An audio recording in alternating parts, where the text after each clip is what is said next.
Welcome to the Experience Darden podcast. I'm your host, Brett Twitty, and you are listening to a new episode.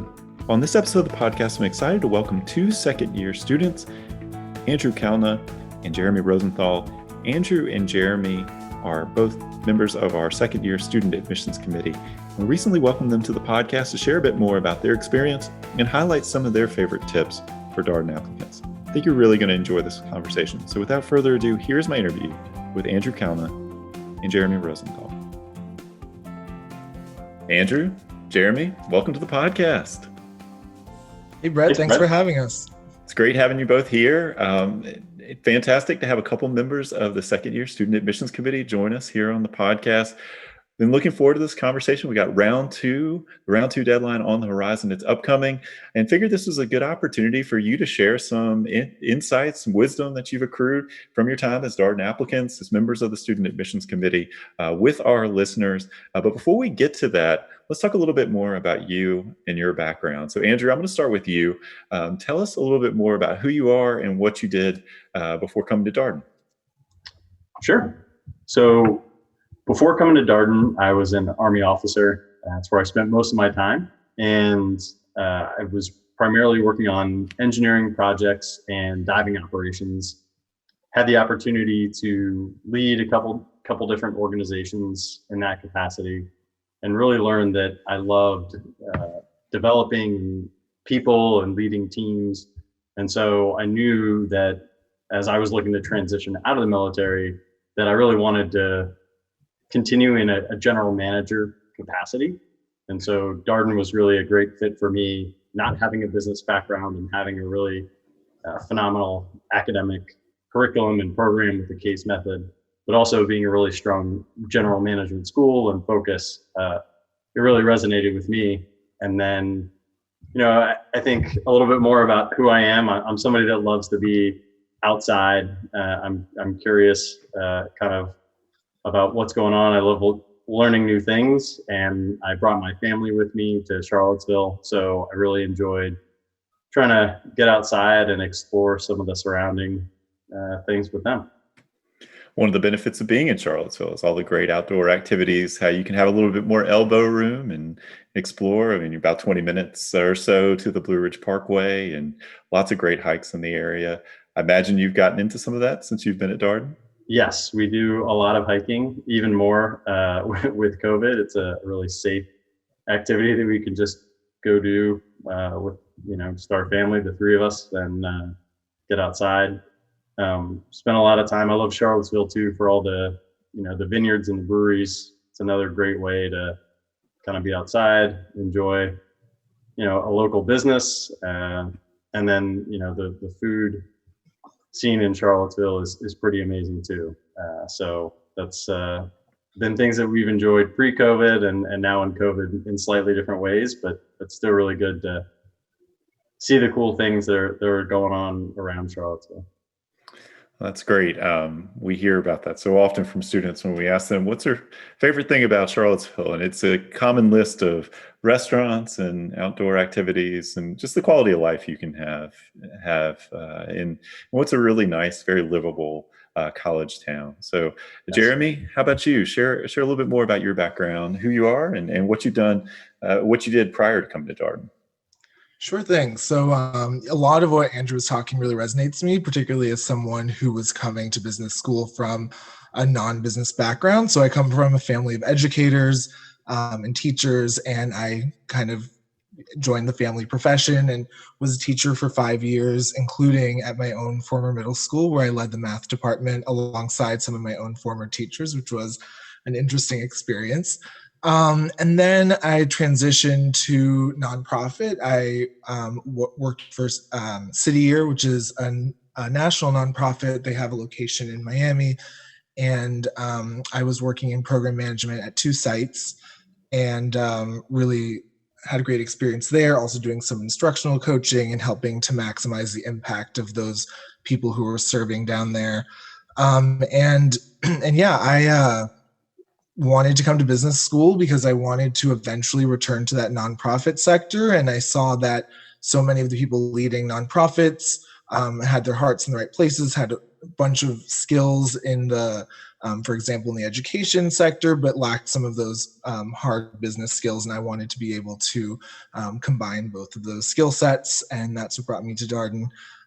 And in terms of Darden and its situation in Charlottesville, I'm more of like a nature from a distance kind of guy myself, but love to see from the comfort of a vineyard chair or picnic, the mountains in the distance. It's a change of pace, being that I'm from South Florida, which I also love, but it's cool to get some seasonality, and definitely echo a lot of Andrew's recommendations, particularly around the food culture as well. But yeah, I'm really enjoying my time at Darden, and it's been a tremendous learning experience, and I'm excited to see what happens from here. Well, thank you for that, Jeremy. Charlottesville is a really nice place to spend a couple of years, particularly in graduate school. You got a lot going on.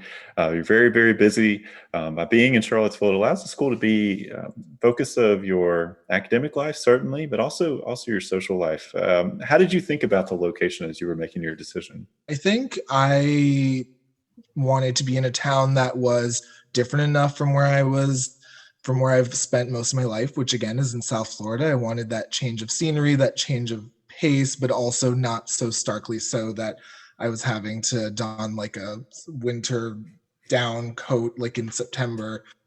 So I liked that it's a pretty moderate climate, but also I still get a little bit of a taste of those different seasons, and somewhere that was not terribly far from some family that I have scattered around the East Coast. And somewhere that was just a beautiful town that had, again, some of these great resources. What's great about Charlottesville and, college towns generally, but I think Charlottesville does it best, is that you have these resources that are usually relegated to really large cities, but because it's a college town, you have this great dining, great arts and culture, and all of that. So, that was a major plus in the pro column when it came to making my final decision, for sure. So you were both from interesting background. So Andrew, you were coming to business school from a military background. Jeremy, you came out of this teaching nonprofit background. As you thought about business school and kind of making this transition, how did that feel to you? Were you nervous? Were you concerned that you might not have exposure to some of these traditional business topics and making that adjustment? Andrew, is this something that you thought about before you matriculated? Yes, it's something I thought about quite a bit. Fortunately, the Darden Military Association and other veterans at different schools and people who had made a similar transition were really kind and paying it forward and sharing their experiences with me and their best practices and things that they'd learned during that process. So I felt like I had a lot of good advice that I was able to try and implement. And I think coming to Darden, definitely had the opportunity to do the Darden Before Darden program, which helps, those who don't have a business background get exposure to some of those topics like accounting, finance, decision analysis before the first quarter actually starts. I knew that it was going to be drinking from a fire hose, especially in those first few weeks. And I think Mark Lispin said it well. It's like an immersive process. You're like learning a new language. Everything is 3 feet above you, and you don't really understand anything. And then a few weeks in, you have a big aha moment, and then you typically have several more of those. Whether it's in the first quarter or the first semester of the first 2 quarters. And I'm just kind of amazed. Trust the process is a phrase that's used quite a bit at Darden. And you really don't need to do anything. There's certain things you can do that might help you close some gaps here or there before you start, but it really is a process. And I'm constantly amazed at how much I learned in the first year. Thinking about, you really have to think about yourself and really benchmark just against yourself.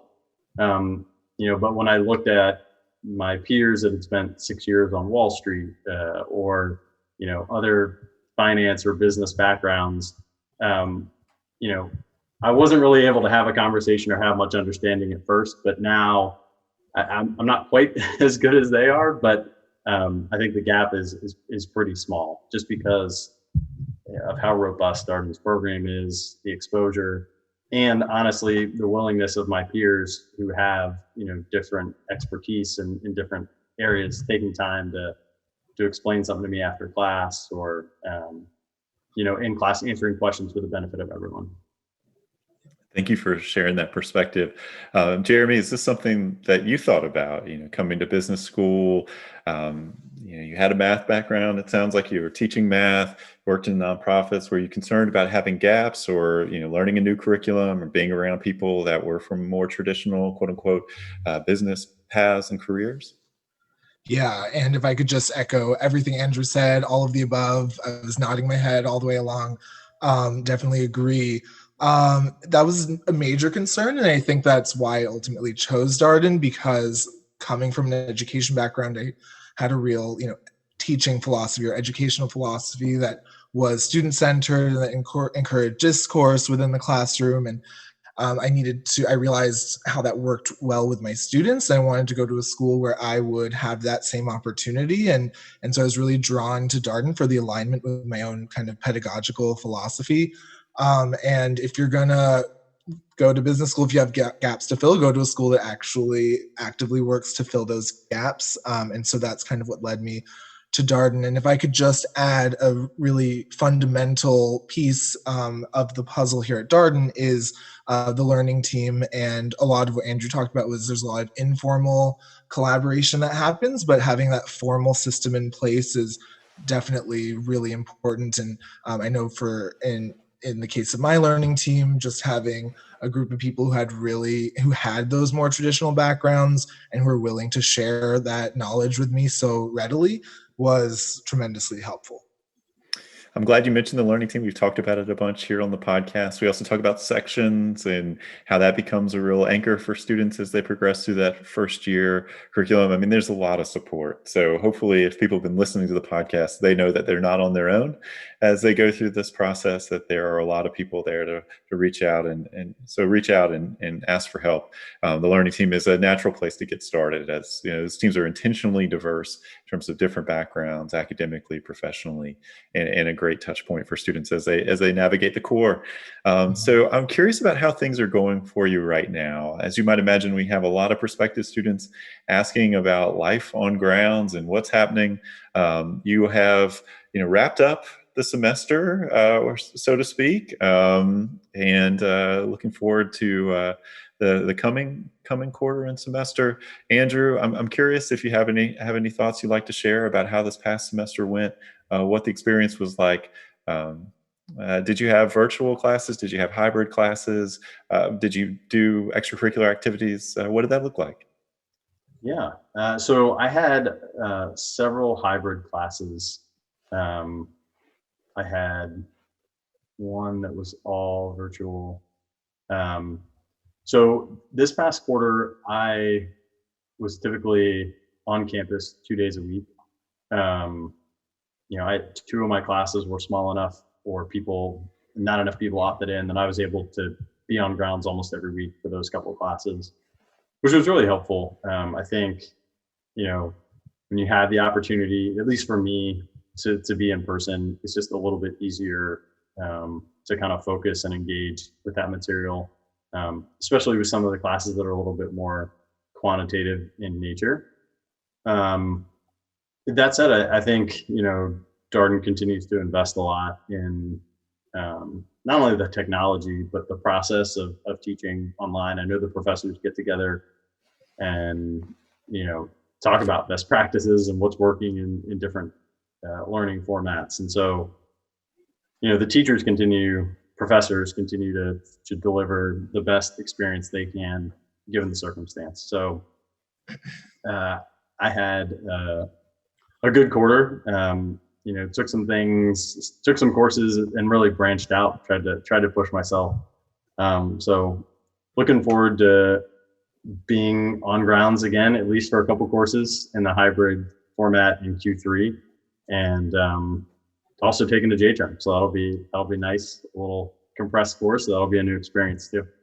So you mentioned a couple things there, and we talked about them here on the podcast, but hybrid courses where you have in-person as well as virtual participants for the same class session. You also noted that, it is ultimately right now at a student's discretion as to whether they'd like to be in person. We know that different students have different comfort levels with that. Some students, ultimately may have people in their lives that they're just thinking about their safety and health and well-being, and choosing to participate virtually. But I have been really impressed. The school has really worked hard. The faculty has really worked hard to find ways to offer in-person experiences. We had Zakia Pierre here on the podcast to talk about all the things that are going on extracurricularly here at the Darden School, all the things that clubs and organizations are doing as they're navigating the evolving guidelines from the universities, different group size restrictions that have been shared over the course of the semester, but yet student life is still ongoing, still happening. And it was fun to hear her perspective on that. Jeremy, how has this semester gone for you? Yeah, it's gone really well. I know my sister is a college student, and so saw her over Thanksgiving. We kind of compared notes about how the transition to online worked for her versus for me. And I think that it's made me appreciate the effort that Darden has put into that transition all the more.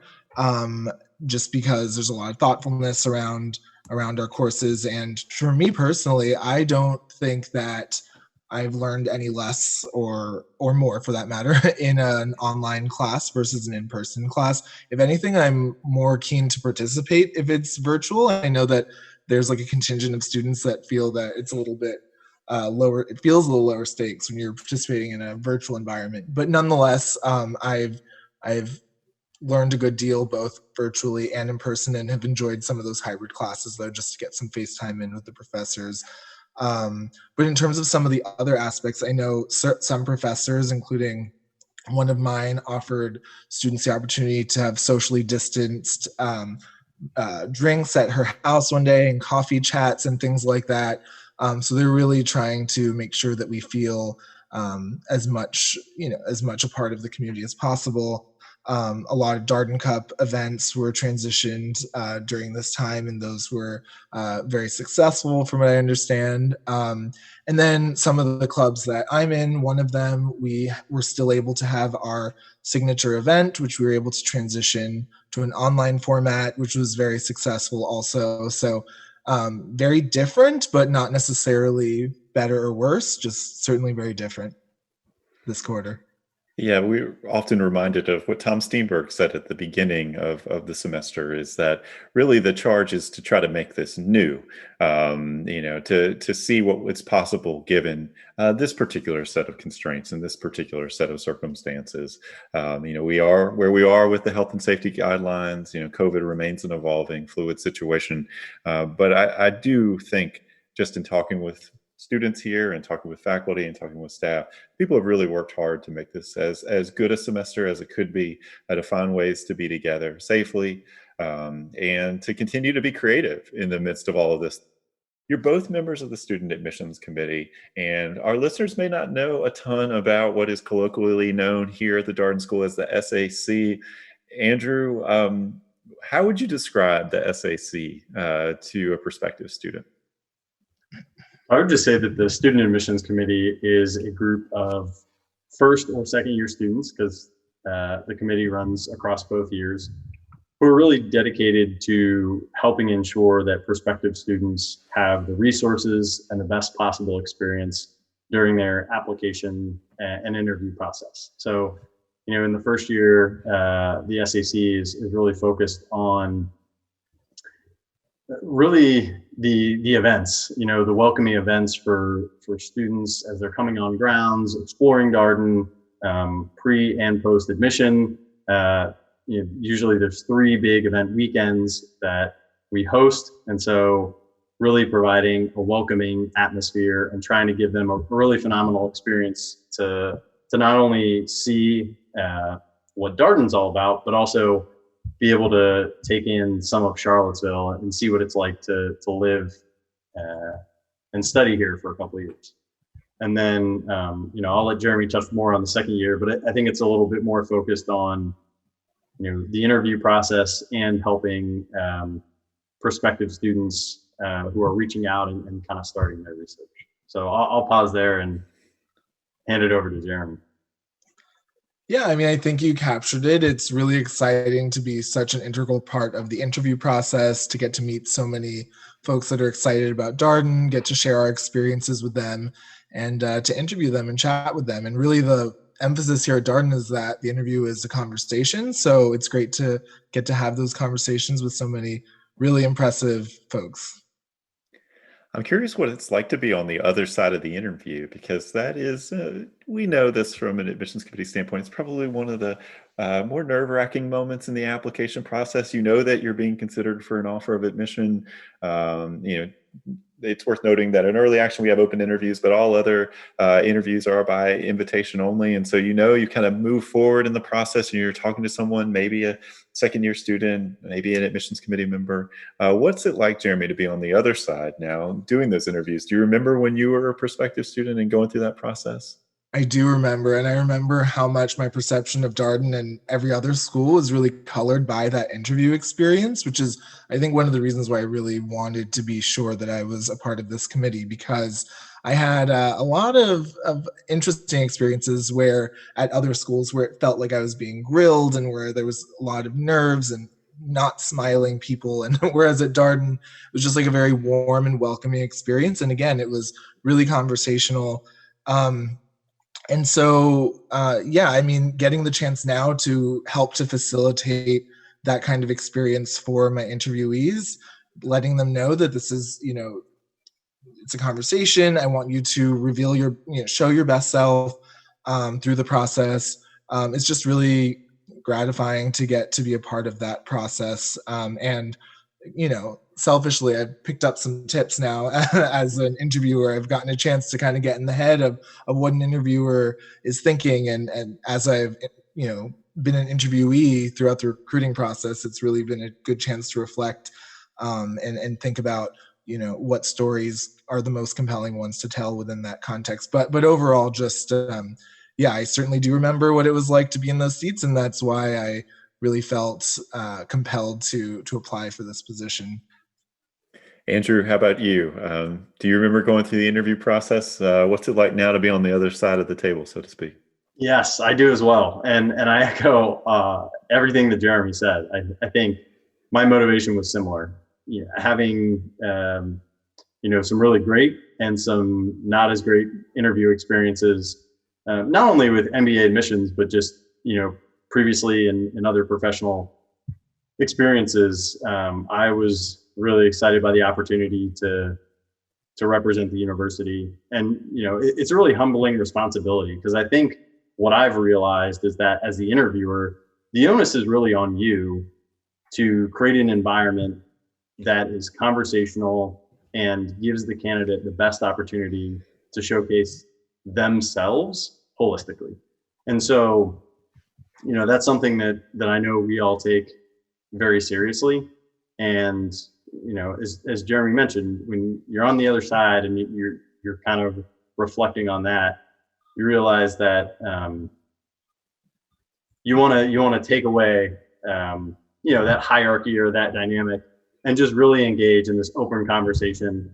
And when you do it well, it just is really apparent, because it's effortless for both of you. It's just really enjoyable, and it really opens up and helps you understand, you know, their fit, and then provide information for the admissions committee to make their final decision. And I think that's what's really phenomenal about the process at Darden. So really excited and privileged to be a part of it, and really honored to meet some of these candidates, because they're truly incredible people. Really enjoy getting to spend some time with them. Certainly our favorite part of the application process from an admissions committee standpoint. And it's a real luxury to get to spend 30, 35 minutes with a candidate, hearing their story, really kind of bringing that sort of personality and depth to the application. It's a great opportunity to assess some things that may be harder to assess from the application itself: communication style, presence, all these kinds of things that matter. I'm wondering, so you're current students, you're coming to these interviews, you're having conversations, you're in the community. And you're thinking probably about that experience as you're interviewing candidates and getting to know them.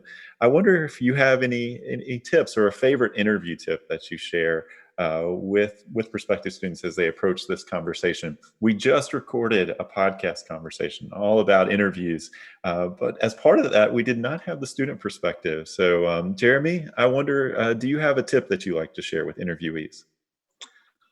Yeah, so I'm not sure if it's a tip per se, but I think it's to make sure that you understand the purpose of this interview is really to get to know you as a whole person.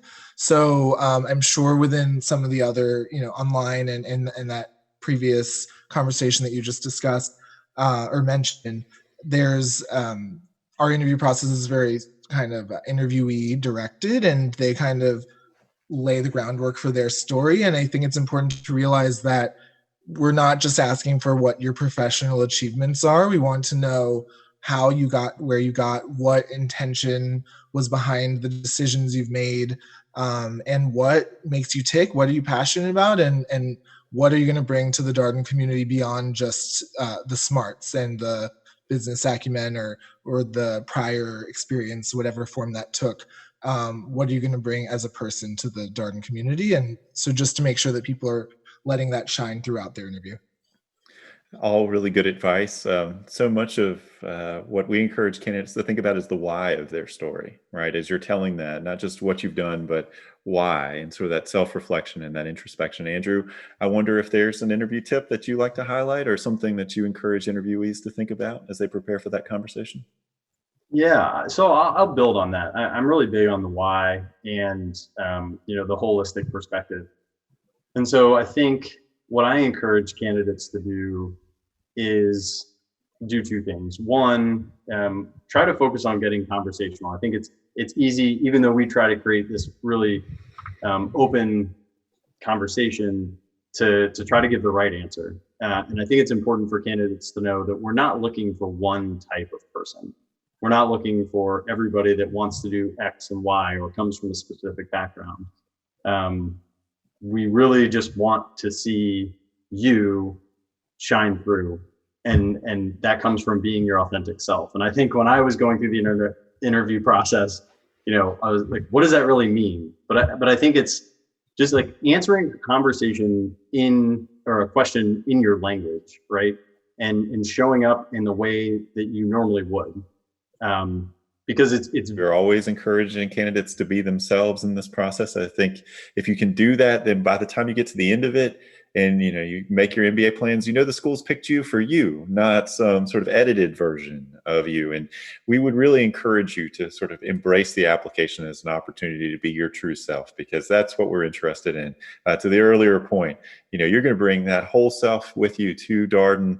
Students are very engaged in the classroom, outside of the classroom. It's a participatory environment. And so who you are and how you think about things and what your values are and how you perceive the world will have direct impact upon your learning experience and the learning experience of those around you. So put in the time, do the research, and by the time you get to the interview, definitely engage with these sort of questions that will allow your voice and who you are to come through. So wanted to invite y'all on as your second year student admissions committee members to see if there were any other tips you might have for our applicants as they prepare for the round 2 deadline. I know we've got some listeners focused on applying in early January, working on their materials right now.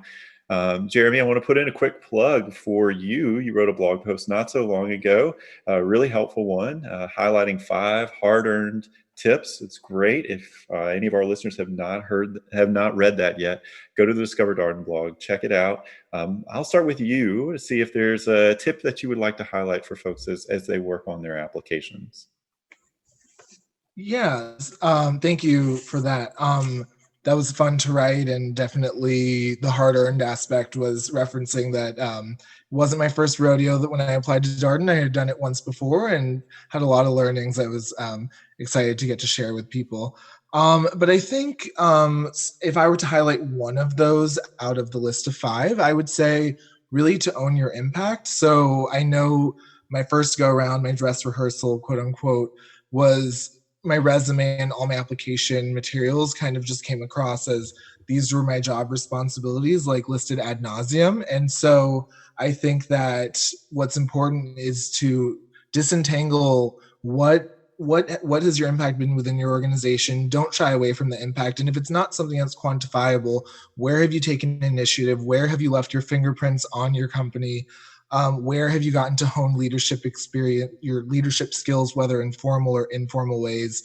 So just make sure that you're conveying that both in the resume, in the other application materials, and also in the interview. And I know that this is kind of common knowledge, but so many times students send me their resumes, or I've seen student resumes, and they just read as these bullet points where it's just a listing of job responsibilities. So I think it's really an opportunity to show what you've done and show off your skill set in a really compelling manner. So don't let that go to waste, that opportunity go to waste.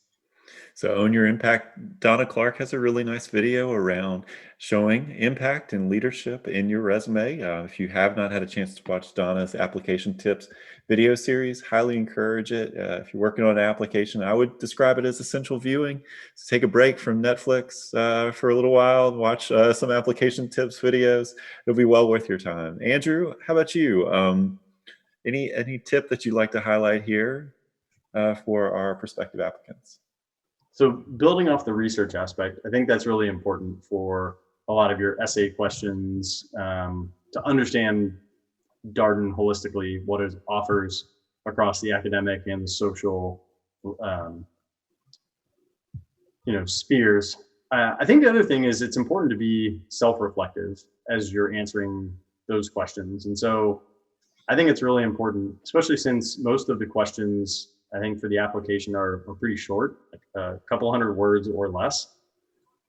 I think it's good to read those questions and really reflect on them before you answer them, because you want it, again, to be holistic. So if somebody's reading your application, you want your story to flow and it to make sense, the way that you're answering your essays and the other things that come across through the whole application process. And so I think it's something that you don't want to rush. You don't want to save to the last minute. Start early, do your research on the school, but also reflect, ask that why of yourself. Why is this maybe a career pivot that I want to make? And how does it, tie together the A and B, A being where you're coming from, C where you want to go, and B being Darden. So how are you going to bring certain skills and aspects with you to Darden? How are they going to enhance those skills, fill other gaps to get you where you want to go? So I think that is what I'd like to offer for a focal point. Yeah, the reflective, quality and engaging in these kind of questions. I think we oftentimes feel as admissions committee members that the applications that really shine when we're reading them, you can tell that people have spent some time with their materials, that they've really spent some time engaging with these questions. You're not going to be able to say everything that you want to say in the application, but you are going to be able to share some really important things. And the way that I always encourage candidates to think about that application is it's an initial introduction to you. And it should be the sort of thing that we read and say, gosh, this is somebody we would love to talk to a bit more and learn more about. And then that's where the interview comes in. And the interview is an opportunity for you to bring more depth and to complement and supplement that information you provided in the application.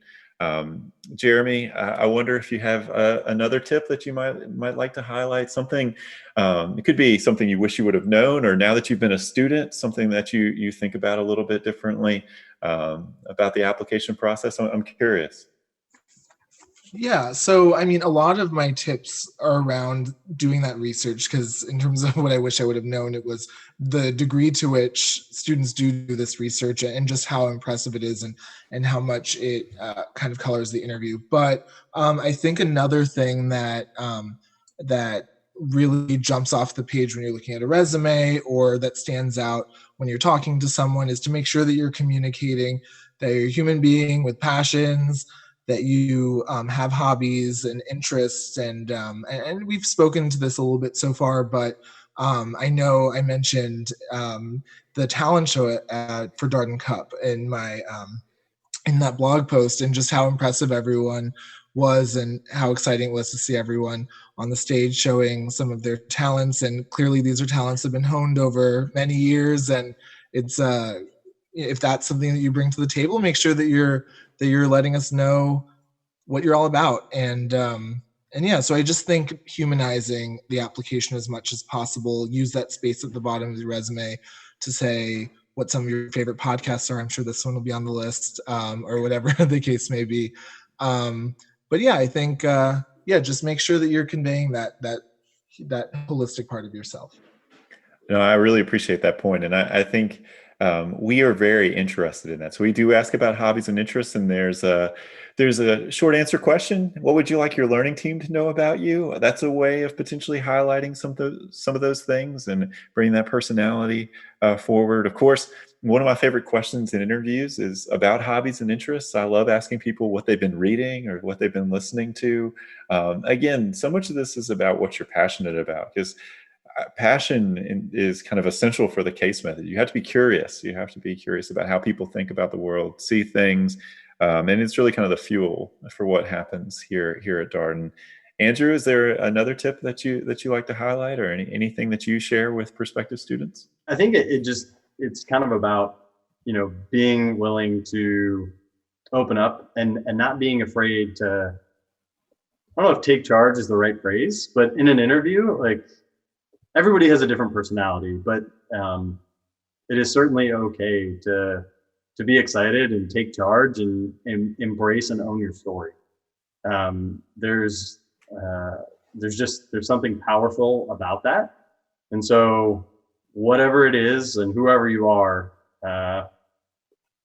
just take charge. It's your time to share, and it's a really open conversational time. I think, dream big and be willing to share it, because there's a lot of people at Darden who have very different ideas of what they want to achieve. So we're really excited to hear yours, or about your background and what's led you to this point. I think it just goes back to that reflection. There's a finite amount of space on the application, and there's a finite amount of time in the interview process. So I think maybe I'll leave it with, know exactly what is important to communicate and focus on those 2 or 3 things and weaving it through the conversation during the interview. And if I could piggyback on that real quick, some of the best interviews that I've conducted have been ones in which the applicant can anticipate the next question I'm going to ask, and where I get to the end of I consult my list of questions, and they've already been answered kind of preemptively on behalf of the applicant. And I think it just shows that they have a sense of what is important and what aspects of their story are most salient. They're able to prioritize those. And so definitely owning the story is really impressive, and practice, I guess the way to get there is through practice and trying to get inside the heads of your interviewer as much as possible. I appreciate all the points. And I think we really encourage students to focus on narrative, to focus on their story as they put their application materials together. Don't just see it as parts of an application, but think of it as ways for you to share more about yourself. There are parts of the application that feel more like I'm just providing data, but the reality is it's all contributing to an overall story and our understanding of who you are and who you'll be here at Darden. So Jeremy, Andrew, I'd like to wrap up with one final question. It's a question that we ask a lot of our participants here on the Experience Darden podcast, our guests to come on. What would you highlight, sort of the why Darden reason, when you talk with prospective students and they say, well, why should I do this? Why should I pick this particular school? Jeremy, I wonder, what do you typically share? Yeah, I mentioned it earlier, but I just want to underscore just the value of the educational experience. So being a former teacher, I could kind of see within my professors like their wheels turning as they're asking questions and as they're trying to steer the conversation. And I can see that they're just really at heart educators. I sat in on some other schools' classes during the interview process, and it felt much more like what in education we call like a sage on the stage, like someone at the front of the room kind of spewing their knowledge, and like hopefully you catch and latch on to some of it. But here at Darden, it's really this conversation that's being steered by these expert professors. And when I say expert, it's both in terms of their content knowledge as well as the expert educators and teachers. So that's usually the thing that I first point to. And I mean, maybe that's my teacher bias, but really it's was exciting to me as a prospective student, and I've really appreciated it as an enrolled student as well. And we'll take teacher bias here on the podcast any day. Absolutely. So, Andrew, how about you? What's the sort of answer that you say to the why that you give to the why Darden question? So I always encourage students to focus on fit. And for me, Darden was a great fit. It is a great fit. I knew that coming to Darden, with the case method, I was going to work a little bit harder than I would at some other schools. But I also knew that I was going to learn a lot more and get more out of it. And ultimately, the goal was to be really well prepared and to learn all of these business skills that I didn't have, so that I could be successful in my first job, and throughout my career. I also, that's the academic lens, but there's also the social lens and, the livability. And so for me, I think visiting is huge. I know that's obviously a challenge in this environment, but there's still a lot of online classes you can participate in, other events that SAC runs. So, making sure that you're a good fit doesn't mean you have to be homogenous with the student body, right? We really value diversity, but you can just tell if you fit and mesh with kind of that identity of the school. And then for me, another big part was I really wanted my family to be a part of this MBA process. And Darden was one of the most, if not the most inclusive community. I could share a couple stories. I think we're out of time, but there were a couple of moments when I was visiting with my family that really, convinced us that this was a great fit and that they were welcome to participate in all of the activities. And so I encourage students to assess that fit, and whether that fit is Darden or elsewhere. When you find your fit, typically that is where you'll thrive and you'll flourish. And so focus on that, and I think everything else will be aligned for success. It's a great point. I think when I was listening to you, what I was hearing, again, maybe to the point that was made earlier, is about what's most important to you. What are your values, and sort of how are you thinking about this in a business program, and what's it going to take for you to thrive and to really feel supported and included in an MBA community. I think we all kind of know that, and the more you can focus on yourself as you go through this process and what's important to you, that also resonates with the general advice that I hear from so many people about beginning the MBA journey, remembering why you decided to do this, what your motivations were, what your goals are, and really kind of being self-directed as you progress through this. So it's great advice. Well, Andrew, Jeremy, it's such a pleasure having you here. It's always wonderful to have current students sharing their tips and guidance for our prospective student listeners. Thank you so much. And thanks for taking time for the podcast.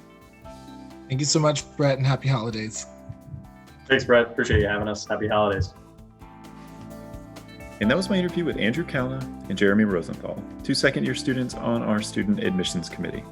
As always, if you have any comments, suggestions, requests, anything you'd like for us to cover here on the podcast, we're all ears. We can be reached at Darden, that's DARDEN, @virginia.edu. Until next time, stay safe, be well, and happy holidays.